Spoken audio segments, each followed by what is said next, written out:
আসসালামু আলাইকুম everyone, welcome back to my channel. কাছে এবং দূরে যে যেখান থেকে ভিডিওটি দেখছেন, আশা করছি আল্লাহর রহমতে সবাই ভালো আছেন। আমরা আলহামদুলিল্লাহ ভালো আছি। সবাইকে জানাই আমার পক্ষ থেকে রামাদানাল মোবারক। ব্লগটা শুরু করেছিলাম আমি শুক্রবার বিকাল থেকে। আজকে হচ্ছে 6টা রমজান যাচ্ছে। তো রমজানে হচ্ছে তেমন একটা ব্লগ করা হচ্ছে না, কারণ হচ্ছে খুবই ব্যস্ত থাকি নামাজ রোজা নিয়ে, তারপর হচ্ছে কোরআন খতম নিয়ে একটু বিজির কারণে হচ্ছে আমি তেমন একটা ভিডিও করতে পারছি না। তো ভাবলাম আজকে একটা ব্লগ শেয়ার করি আপনাদের সাথে। তো এখানে হচ্ছে আমি গরুর মাংস রান্না করতেছি। এখানে সব কিছু দিয়ে দিলাম, পেঁয়াজ, আদা বাটা, রসুন বাটা, টমেটো কুচি, তারপর হচ্ছে ক্যাপসিকাম, কাঁচামরিচ, সাথে দিয়ে দিয়েছি পেঁয়াজ পাতা। এখন হচ্ছে শুকনো মশলাগুলো দিয়ে দিই। প্রথমে দিয়ে দিলাম মরিচের গুঁড়া, তারপরে দিয়ে দিলাম জিরা ধনিয়া গুঁড়া, হলুদ গুঁড়া, তারপর দিয়ে দিচ্ছি লবণ স্বাদ মতো। যেহেতু রমজান মাসে আমি একদমই লবণ দেখি না, তো একদম ঠিকঠাক করে দিয়ে দিই আর কি একসাথে। তারপর একটু গরম মশলা গুঁড়া দিয়ে দিলাম। এখন দিয়ে দিচ্ছি ভাজা জিরা গুঁড়া, সাথে দিয়ে দিব একটু এলাচ গুঁড়া। সব উপকরণ দিয়ে আমি হচ্ছে ভালো করে এটাকে মেখে নিচ্ছি মাংসটাকে। আমি এখনও চুলাটা ধরাই নাই, আগে মেখে তারপর হচ্ছে বসিয়ে দেব। তারপর লাস্ট পর্যায়ে দিয়ে দিচ্ছি এখানে সরিষার তেল। আবারও ভালো করে মেখে নেব। মেখে তারপর হচ্ছে ঢাকনা দিয়ে ডেকে চুলাটাকে জ্বালিয়ে দেব। তারপর হচ্ছে অন্য চুলায় আমি এখানে ছোলা বসিয়ে দিচ্ছি ছোলা ভাজি করার জন্য। প্রথমে সরিষার তেলটা গরম করে নিয়েছি, এখন এর মধ্যে দিয়ে দিলাম পেঁয়াজ কুচি, টমেটো কুচি, ক্যাপসিকাম কুচি, কাঁচামরিচ, পেঁয়াজ পাতা, তারপর হচ্ছে আদা বাটা, রসুন বাটা দিয়ে আমি কিছুক্ষণ এটাকে ভালো করে কষিয়ে নিয়েছি। একদম গলে গিয়েছে টমেটোটা। তারপরে এর মধ্যে আমি শুকনো মশলাগুলো দিয়ে দেব। এখানে দিয়ে দিলাম আমি এলাচ গুঁড়া, তারপর দিয়ে দিচ্ছি স্বাদ মতো লবণ, তারপর দিয়ে দিচ্ছি আমি হলুদ গুঁড়া, এখন দিয়ে দিচ্ছি জিরা ধনিয়া গুঁড়া,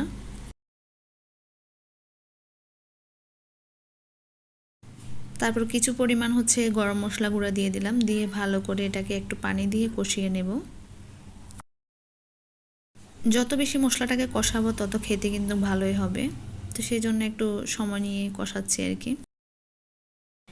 এই তো মশলাটা আমার খুব সুন্দরভাবে কষানো হয়ে গেছে, তেলটা কিন্তু উপর দিয়ে উঠে গিয়েছে। তো এই পর্যায়ে আমি হচ্ছে ছোলাগুলোকে ঢেলে দেবো। এখানে সিদ্ধ করে রেখেছি আগে থেকে আলু আর ছোলা।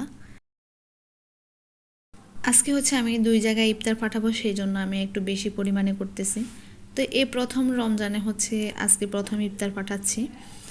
তো এখন হচ্ছে কারো বাসায় ইফতার পাঠাই না, পাড়া প্রতিবেশীদের জন্য তো ইফতার দিতে হয়। সামান্য পরিমাণে যা পারি আর কি সেটুকু পাঠাই। চেষ্টা করি প্রতি বছর প্রতিবেশীদের জন্য, আত্মীয় স্বজনের জন্য কিছু না কিছু তৈরি করে পাঠাতে। তো এখানে মাংসটা কষানো হয়ে গেছে, এখানে 2টা আলু দিয়ে দিচ্ছি। কারণ হচ্ছে কি রমজান আসা পর্যন্ত মানে একদমই তরকারি খাওয়া যাচ্ছে না, যেটা রান্না করি সেটাই নষ্ট হচ্ছে। তো সেই জন্য হচ্ছে একটা তরকারি রান্না করি। মাংসটাকে ভালো করে কষিয়ে আমি এখানে 2টা আলু দিয়ে দিলাম। এখন ঢাকনা দিয়ে ঢেকে দেব। তারপর আরেক চুলায় হচ্ছে আমি এখানে তেল গরম করে নিয়েছি, এখানে পেঁয়াজি ভেজে নিচ্ছি। আমাদের এখানে গ্যাস কিন্তু একদমই থাকে না, খুবই সমস্যা করে। তো আজকে আলহামদুলিল্লাহ মোটামুটি ভালোই ছিল। তো সেই ফাঁকে হচ্ছে আমি রান্না বান্নাও করে নিচ্ছি। কারণ হচ্ছে রাত্রে আমি রান্না করি না, কারণ রাত্রে হচ্ছে কোরআন শরীফ পড়ে আবার এশার তারাবি পড়তে হয়, সেই জন্য হচ্ছে আমি রাত্রের জন্য রান্নাটা রেখে দিই না, বিকালে রান্না করে ফেলি। এই তো এখানে হচ্ছে আস্তে আস্তে আমি পেঁয়াজগুলো ভেজে নিচ্ছি। এক পিঠ ভাজা হয়ে গেছে, আমি হচ্ছে আরেক পিঠ উল্টে দিচ্ছি। আমাদের সবসময় হচ্ছে তেলে ভাজা জিনিসগুলো একদম কম খাওয়া হয়। রমজান মাসে হচ্ছে মিষ্টি আইটেমটা বেশি চলে, মানে ভাজা পোড়া কম খাই আর কি। ছোলাটা কিন্তু সবসময় থাকে, পেঁয়াজি বেগুনি এগুলো হচ্ছে একদম কম খাই। আমার ফ্রোজেন করা ছিল নাগেটস, সেগুলোও ভেজে নিয়েছি। তারপর হচ্ছে সাথে চিকেন বলও করেছি।